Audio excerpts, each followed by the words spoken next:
اب میں اپنے خصوصی مہمان محترم سعد بن رفیق بھائی کو دعوت دوں گا کہ وہ LGBTQ اور پاکستان کا فتنہ اور پاکستان پر کچھ گفتگو کریں۔ جی السلام علیکم، آواز آ رہی ہے میری صحیح سے؟ وعلیکم السلام جی۔ جی السلام علیکم۔ پہلے تو آپ سب کا شکریہ کہ آپ نے موقع دیا اس پہ بات کرنے کا، اور میں اپنے اس پہ اپنے اظہار خیال کرنا چاہوں گا۔ بہرحال میں تھوڑا اس کو سمجھنے کے لیے چاہوں گا کہ ہم تھوڑا اس کو ٹریس کریں اپنی ہسٹری میں کہ LGBTQ کا فتنہ یہ کہاں سے ابھرا اور کہاں سے ایمینیٹ کرتا ہے، اس کی اصل وجوہات اسباب کیا ہیں۔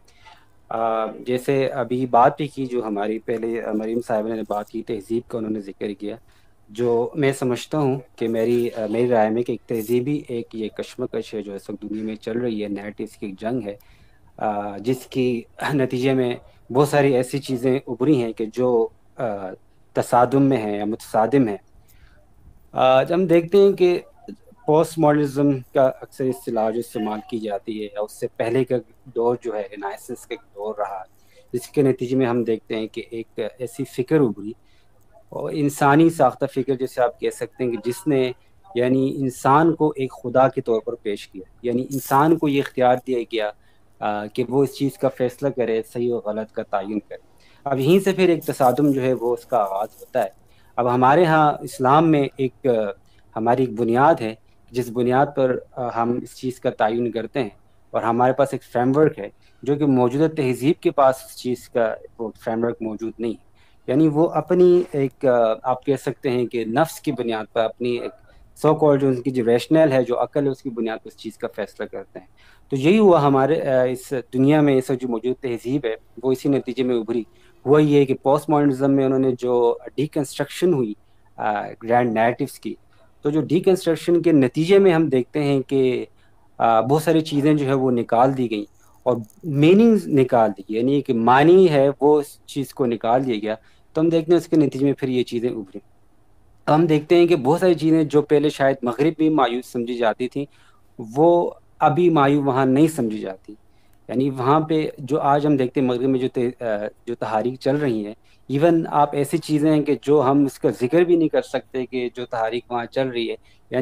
یعنی جو ہم جنس پرستی ہے، اس کے علاوہ جیسے انسسٹ کی وہاں پہ تحریک ہے، اس کی بھی ایک تحریک چل رہی ہے۔ ہو سکتا ہے کہ جس بات پہ یہ چل رہے ہیں مستقبل میں بھی اس چیز کو بھی وہ لیگلائز کر دیا جائے۔ بس یہ اس چیز کا نتیجہ ہے کہ جب انسان کو اس چیز کا اختیار دے دیا گیا، اور اس نے اپنی عقل کی بنیاد پر یہ فیصلہ کی، نفس کی جو خواہشات ہے یا رجحانات، اس کی بنیاد پر یہ فیصلہ کی۔ اب جو بات ہے جو میں کرنا چاہوں گا وہ یہ ہے کہ جو تہذیبی کشمکش کی میں نے بات کی، کہ جب مسلمان جب تک خلافت موجود تھی، اس وقت تک تو ہمارے ہاں ایک فریم ورک تھا، ہمارے پاس ایک تہذیب تھی، ہمارے پاس ایک ریفرنس پوائنٹ تھا، ہمارے پاس ایک فاؤنڈیشن تھی کہ جس کے ذریعے یا جس کو ہمارے پاس ایک تعین پیمانہ تھا کہ جس سے ہم اس چیز کا فیصلہ کر سکتے۔ لیکن چونکہ وہ چیز نہیں رہی، اور ایک یہ تہذیب مغرب تہذیب ابھری، اور یہ تہذیب صرف مغرب میں نہیں ابھری بلکہ اس نے اپنی شاخیں پھیلائی، اس کے اثرات پھیلے، اور اس نے اپنے جو اثر نفوذ ہے، اس نے جو اپنا غلبہ ہے، وہ جو مسلمان جو اس ممالک ہیں جہاں پہ مسلمان کی آبادی ہے، خلافتی تنسیخ کے بعد وہاں پر بھی اپنا اثر قائم کیا۔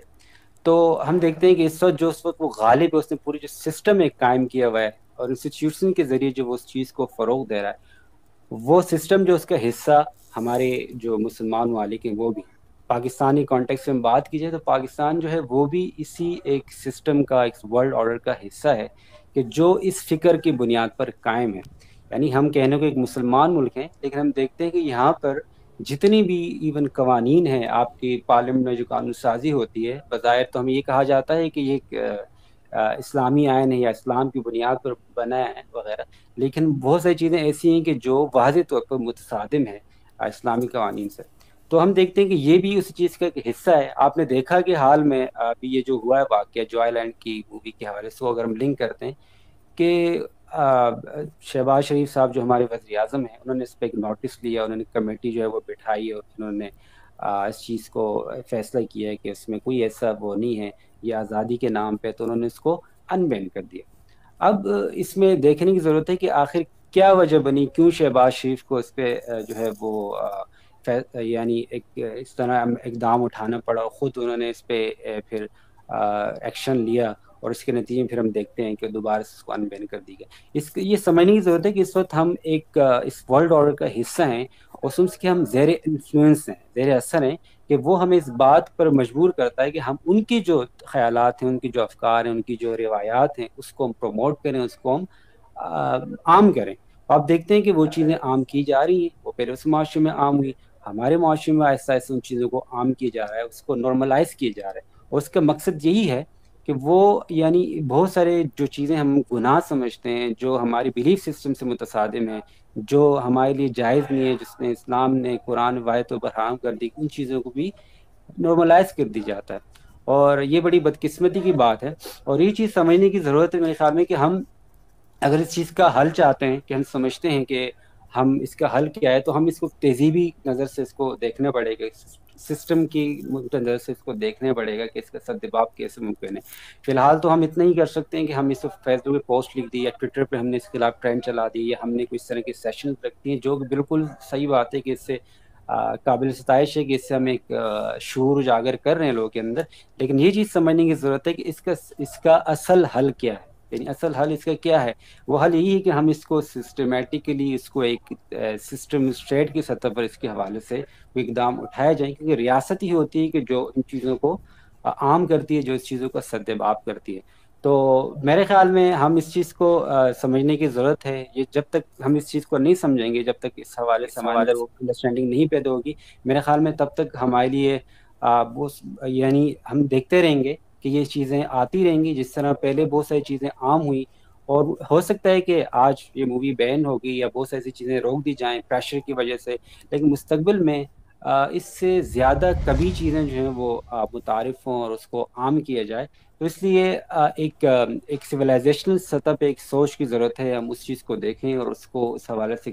اقدام اٹھائیں. اور ماشاء اللہ الحمد سے ہمارے ملک میں، پاکستان میں، اس سب کے باوجود بھی لوگوں کے اندر ایک رجحان ہے دین کی. ان کو یعنی زیادہ سمجھ نہ ہونے کے باوجود بھی ان کی ایک ڈیووشن ہے، ان کی کمٹمنٹ ہے اسلام کے ساتھ. وہ بہت ساری چیزوں کو قبول نہیں کرتے، اور یہی وجہ تھی کہ اس حوالے سے ایک پریشر بنا اور انہیں کمیٹی بنائی. لیکن پھر بھی انہوں نے کمیٹی بنانے کے باوجود دیکھا ہم نے کہ تو بعد سے ان کو ان بین کر دی گئی. اور ہم دیکھتے ہیں کہ لوگوں کے اندر غم و غصہ ہے، نوجوانوں کے اندر غم و غصہ ہے. اس حوالے سے ان کے ذہنوں میں یہ ہے کہ یہ چیز غلط ہے، اور یہ وجہ کہ ہم شاید اس سے یہ سیشن بھی کر رہے ہیں، اور ان کو اس چیز کا ادراک ہے. لیکن اس ادراک کے ساتھ ساتھ اب اس ادراک کی سمجھ کی بھی ضرورت ہے کہ ہم اس کے اصل حل کی طرف جائیں. یعنی اگر ہم اس اصل حل کی طرف نہیں جائیں گے تو یہ چیزیں نارملائز ہوتی جائیں گی، اور یہ چیزیں آہستہ آہستہ پھیلائی جائیں گی. اور اس کی کاوش یہی ہوگی کہ ہم ان چیزوں کو عام کر کے بلکہ اس چیزوں کو پھیلایا جائے ہمارے معاشرے میں. یعنی ہم دیکھتے ہیں کہ جب میں کہتا ہوں کہ سویلائزیشن ایک تہذیبی ایک جنگ ہے،